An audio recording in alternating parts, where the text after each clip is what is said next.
I've always found the dilemma of self and identity nauseating but fascinating, mostly because I've struggled so long with finding and accepting who or what I truly am, which is still under investigation, of course.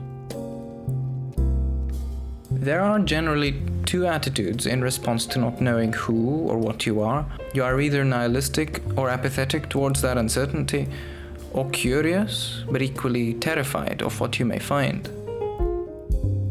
Perhaps you can relate to this, but I've been repeating the same patterns of behavior for a long time. Patterns that I resent, patterns that I consider viruses preying on my psyche, ones that contradict my very ideals.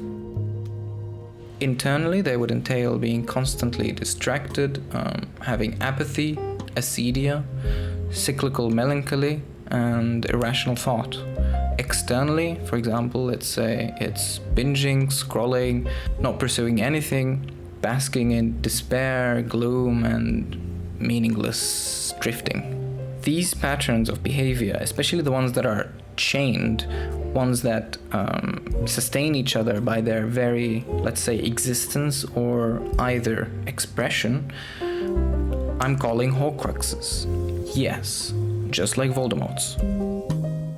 I've written an essay about this particular psychological metaphor 2 years ago, so I won't weave this video with complexity, but a psychological horcrux is this. It is a self-sustaining, self-perpetuating mental pattern that envelops and puppeteers your mind and basically your baseline behavior, rendering for itself control over areas of the unconscious, and eventually they would seep into the conscious. So, for example, you could have an encompassing habit of inattention, which could be connected to acedia, and acedia could be connected to pessimistic thinking. So in this instance, there are horcruxes in the sense that pessimistic thinking pushes forth acedia, and acedia makes it more likely that you pay less attention, let's say, and so on.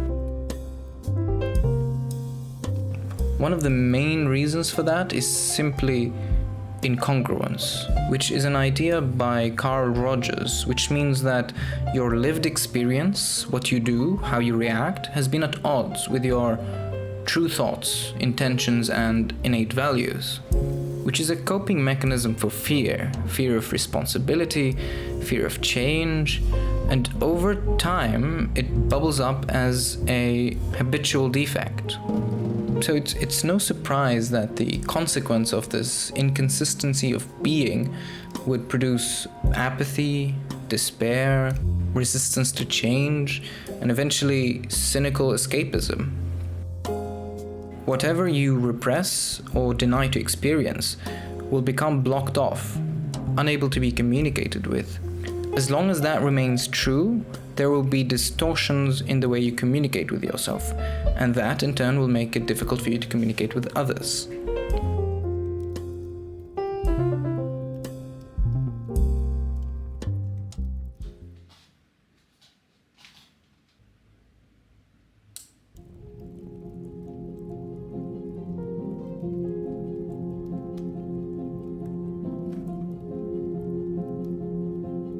Kierkegaard would say to be that self which you truly are, which is easier said than done. It's not easy to be a self, let alone your true self. It's easy to drift and meander through life, too afraid to fail, so you don't take action. You don't take action, you never fail. The only problem with that is that you're already failing to express that self which you truly are, and you're just prolonging your suffering by not taking action. You are postponing your anxiety for a later date instead of confronting it head on, which is the only fruitful expression, confronting that which presents you with hesitation, with fear and trembling. Failure is not a disadvantage, it is a mirror, one that shows you where you've been wounded, where to improve and where to go. So confidence, power over self, or more accurately harmony of selves, can only come from congruent action, which can prove to you that you are who you say you are by doing what you said you will.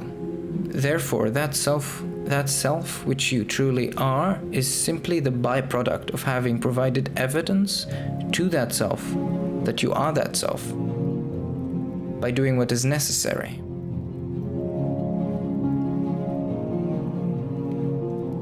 Your self is the totality of your chess pieces. Each piece represents an aspect of yourself, with varying degrees and ability. You're also faced against a self that knows your next moves.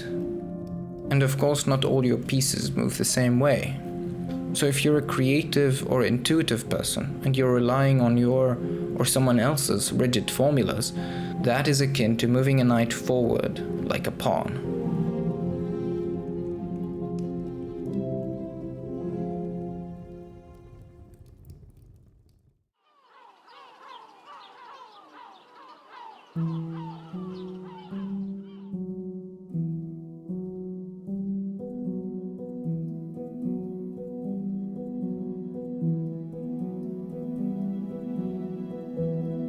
Where the fear, there is your task.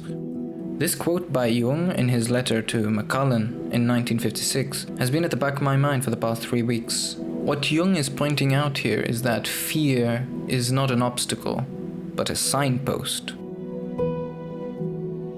The things that scare you usually mark the border between the self you habitually are and the larger, more integrated self you have the potential of becoming. So wherever you find fear, there is work to be done. Integrating a disowned part of you, taking some certain responsibility, or claiming a freedom you've been avoiding. I think it was Nietzsche who proposed that we view our difficulties as gardeners view their plants.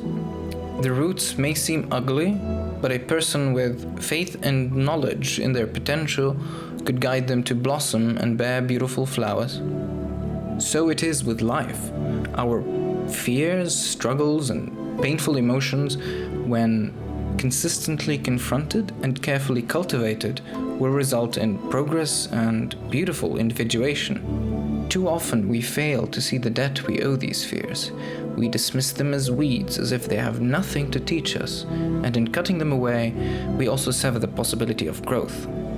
In other words, we repress. We shouldn't feel embarrassed by those fears and defects of character, only of failing to grow something beautiful from them. So define yourself, or an alter ego if you will, and act in accordance with it. The challenges you face and the projects you begin will require you to rearrange your chess pieces differently, to adapt. Viktor Frankl said, "Between stimulus and response there is a space. In that space lies our freedom and power to choose our response. In our response lies our growth and our freedom." So be careful of how you respond to whatever stimuli is thrown your way, because it's the sum of these responses that will determine what you become.